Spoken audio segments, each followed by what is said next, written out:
Ladies and gentlemen, I must admit, sometimes politics in South Africa is really frustrating because sometimes nothing happens for like ages and then everything happens. So it's difficult to report on everything at once because the video is only going to be so long, right? But before we get on to the main video of today, can I yet again remind you, if you haven't, click the bell icon, subscribe to the channel. So let's get on to it.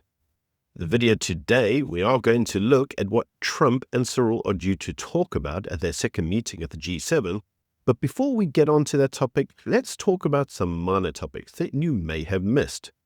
The first topic is actually around the national dialogue. For those of you who don't recall, Cyril Ramaphosa said that he would convene a national convention on August the 15th, 2025. And the whole idea behind this was that he would create a national dialogue where we would discuss inequality, unemployment, crime, corruption, and shape a new social compact. Everything's always these social compacts. But this was all part of a vision towards Vision 2030 and the National Development Plan. For those of you who don't know what Vision 2030 is, it's like a UN thing. It's like the Sustainable Development Commie rubbish. In any case, the entire national dialogue is meant to be rolled out in phases. The phases include local consultations, sectoral engagements, provincial gatherings, and 2 national conventions.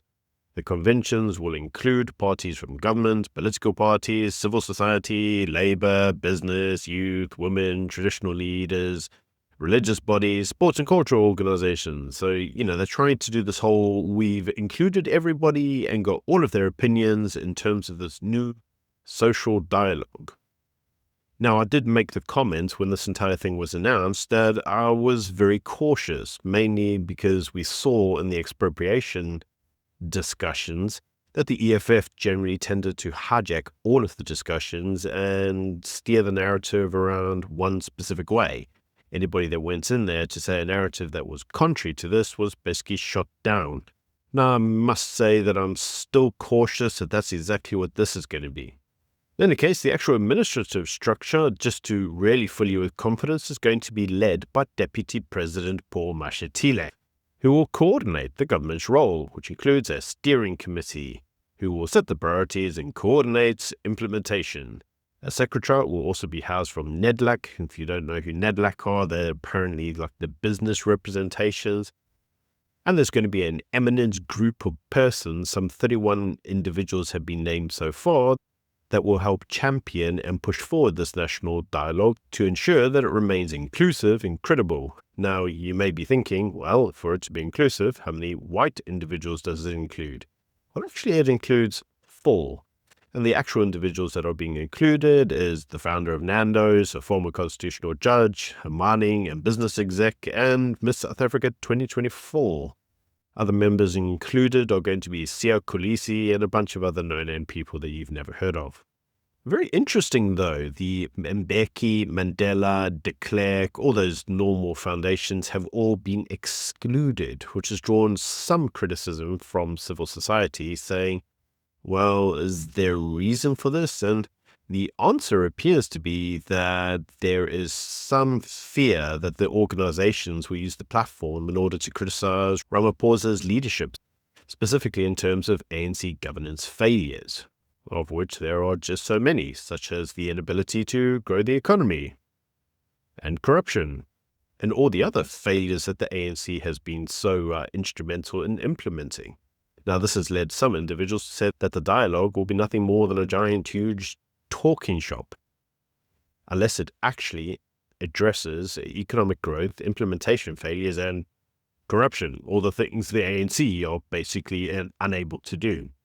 And I must say, what's the chances that the national dialogue will include discussions which are becoming more prevalent, such as, is it not time to end BE and we just end it? Well, I find that very doubtful. On to some other minor news. News out is that Floyd Shambu has not been included on the MK Party's parliamentary list, despite being sacked as Secretary General and being told that he would be redeployed through to Parliament. And this, we are told by the MK Party spokesperson, that apparently this was a procedural exclusion, was not intentional, and the list will be amended. but the list can only change between June 6th and June 12th, and at the time of recording, it's June 11th. So they don't really have a lot of time to do this, and I suspect that it's not going to get done in time, and so Floyd's not even going to be in Parliament. Yes, Floyd's not having a good time in the MK party, eh? Now, on to three really big topics, and this is actually topics relating to Elon Musk, the much-favoured, forgotten son of South Africa. Let's start off with the first one, which is actually inclusivity. Yes, they've tried to rip off the name of Eskom. Sapush are an unofficial importer of Starlink kits, because as you know, using Starlink in South Africa was prohibited because of licensing criteria. So they were cute. They changed the name slightly, and then they imported them through some illegal methods. Well, in any case, Starlink got a letter in November 2023 saying that any of these Starlink packages in South Africa on roaming plans were illegal. But despite this, they continued on for some time. Push enabled critical connectivity, and this critical connectivity actually giving parties access to internet in remote areas, rural farmers and entrepreneurs. Many of them benefited from the entire thing during load shedding when, as you'll know, when the tower goes down because the batteries fail, internet is generally very much impacted. Well, in any case, SpaceX has recently been clamped down upon by the South African government, which is obviously due to pressure from ICASA. Now, SpaceX are taking the pressure from ICASA seriously, given that we are expecting an impending license for Starlink's entry into South Africa. But even more interesting is the second news item around Elon, is that he is eyeing up the Western Cape from which he could potentially launch some of his SpaceX rockets, specifically around the Denel Overberg test range. Now, there is a current deep space station situated in South Africa which assists NASA, and China has signed numerous space cooperation deals with South Africa, including plans for a lunar research base, but it does appear that Elon now wants to get in on South Africa and potentially use the Western Cape as a basis from which he could basically deploy rockets. Do let me know what you think of that in the comment section below. It does look like, given the fallout in the US, we may soon be seeing more SpaceX operations in South Africa than we had previously thought, specifically in the guise of, well, Elon's rockets and obviously Starlink. Now, talking of the actual fallout between Donald and Elon, this brings us on to the third topic, and this is the news that Elon Musk says he regrets his criticism of Donald Trump, saying that he actually went too far. He says that the fallout over the big, beautiful spending bill, which he described as an abomination, he said that when Trump hit back, he warned Elon that there would be serious consequences and threatened to cut $18 billion in government contracts to Elon's companies. And that this led to the escalation, with Musk ultimately accusing Trump of being in the Epstein files. Well, it now appears that both men are looking to de-escalate, with Trump saying, "I wish Elon Musk well," and Elon responding saying, likewise. Yeah, ladies and gentlemen, this is how men do things. We're just like, yeah, you'll be right. And he goes, yeah, that's right, I'll be all right. And that's pretty much the best you're going to get from them. This means like they're best of friends now. It's bro code. It's how we talk. And before we move on to the very final news story, let's actually talk about Helen Zille and specifically her interest in running Johannesburg and being the mayor of Johannesburg.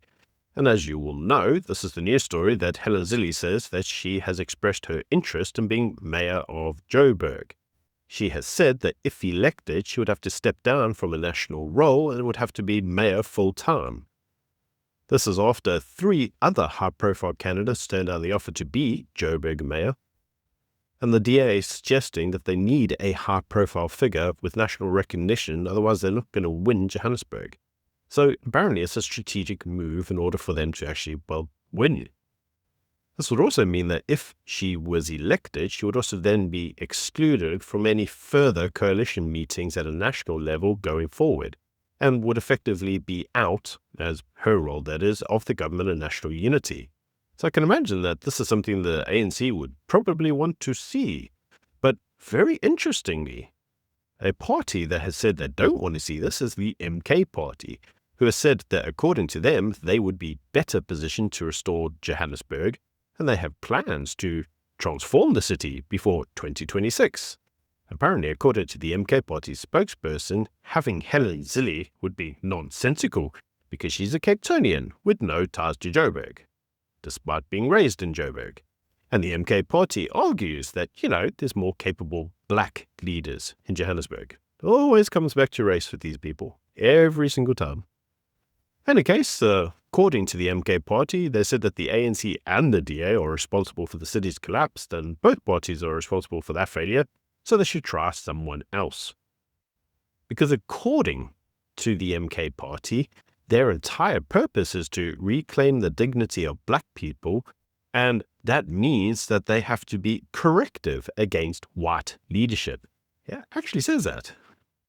But according to the MK Party, the ANC have emboldened white supremacists by making Helen Zille believe that she would be fit to run Joburg. They actually said that too. Yeah, that's a genuine thing. In any case, one thing that they can all agree is that the current mayor of Joburg is, useless. So let's get on to the main news story and the reason that you came to watch this video, and that is, what exactly is Cyril Ramaphosa and Trump due to discuss at the next upcoming G7 summit? Well, apparently, as you will know, they are meant to be meeting at the G7 in Canada. This will mark their second encounter in just about 3 weeks from now, and a key topic of discussion is AGOA. Yeah, that's a big one, because as I said in my video yesterday, there are currently no trade agreements in place, and there are no discussions of trade agreements in place, and the tariffs that South Africa are due to be getting are going to be incoming pretty bloody soon, and we've done nothing to fix that. So, AGOA is on discussion, and the US-South Africa tariffs are on discussion, and a broader bilateral trade framework is under discussion.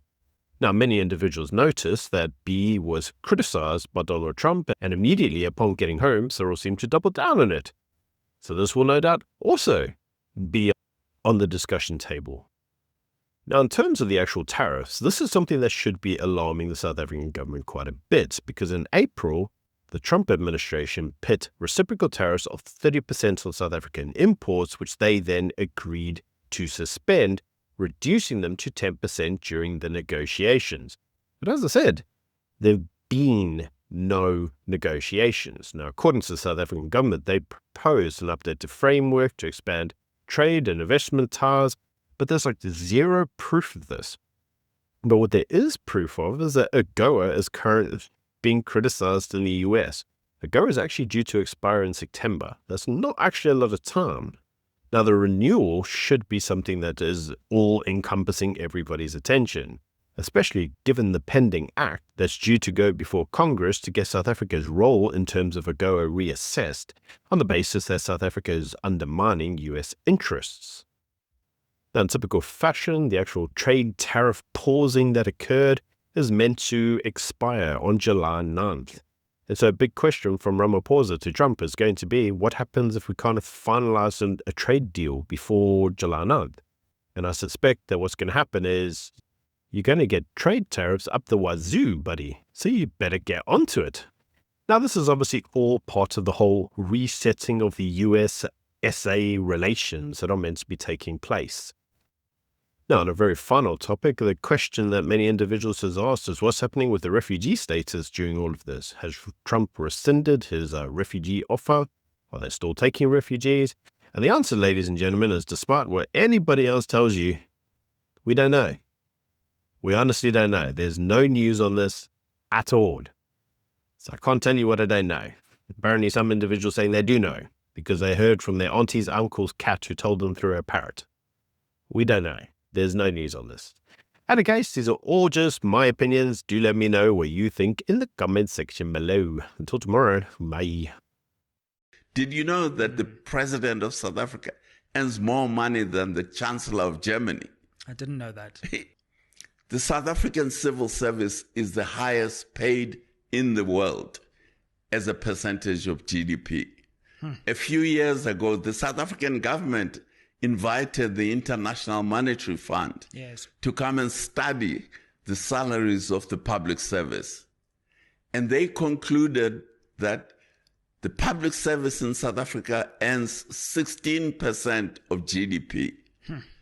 Similar countries to us at the level of development, like Chile in South America, Thailand in Asia, is only 6% of GDP goes to public service salaries. Wow, that's quite staggering. So it's a huge amount of money that is going to civil service pay. So everything we produce as a country in a year, 16% of that must go back to The salaries of the public service. And then we want to increase tax. Yes, to pay for that. To all that. In part. So what we should be doing is to say, take that, to cut the civil service pay back to similar countries, and take that 10% that we save and put it into investment, into building infrastructure, into building new universities and so on and so forth. That today, our investment as a percentage of GDP is only 15%. If we took that 10% and added, we'll go up to 25%, which will put us where we were when we were building the stadiums in the beginning of 2000. Yeah, the good old days. Exactly. That's what it would do for us. So the first obstacle we're sitting with in South Africa is the overpaid public service. But the public service is part of the middle class that controls political power. And the ministers, by the way, are included in this pay. Did you know that the president of South Africa earns more money than the chancellor of Germany? Ask me if I support the protests that are going on in LA. I 100% do. Please keep going. Burn down your own backyard if you must. You know why? Because this right here is the greatest campaign ad that this side never had to pay for. Y'all motherfuckers out there in Los Angeles throwing a full-blown fucking tantrum. Like y'all just crawled out the Rio Grande, screaming death to America, in a country that gave you the fucking freedom to do that shit. You were born at Kaiser Permanente in Burbank. Stop it. You ain't El Chapo, you're Chris from Pasadena. You ain't cartel born. You were Target born with a Costco membership by age 5. Half you motherfuckers protesting ain't even Mexican. You're American with Mexican heritage. And a tattoo of the Virgin Mary you got on a Vegas bender. Don't get it twisted, I respect the heritage. But flying a foreign flag while shitting on the country that gave you the fucking freedom to do it, that's not pride. You don't even go to fucking Mexico unless it's for spring break in Cancun with a passport you got from the US government. And you won't go live there. Why? Because you like your DoorDash, your 7-Elevens, your air conditioning, and your freedom to scream dumb shit without a cartel rolling up on your motherfucking ass. And let's be honest, ain't nobody screaming death to Mexico while flying an American flag through Guadalajara. You know why? Because that's how you end up in a back alley, starring in Cartel TikTok Season 3. Meanwhile, the rest of America is sitting back watching you block freeways during rush hour, destroying businesses, wearing $300 fucking Jordans, screaming about injustice, in the city with the most social programs and diversity hires in the fucking country. Y'all are the political version of throwing a Molotov cocktail at a fucking Prius because you're mad about gas prices. So listen, I'm not mad you're passionate. I'm mad you're dumb. And your dumbass behavior is helping the other side more than a Trump rally in Texas with free brisket. Every time y'all riot, loot, tearing up your own shit, you're just birthing another red voter. So yeah, I support the protest. Keep fucking going. Keep flying flags of countries you ain't got the fucking balls to move to. And shitting on the system that literally gives you the right to shit on it.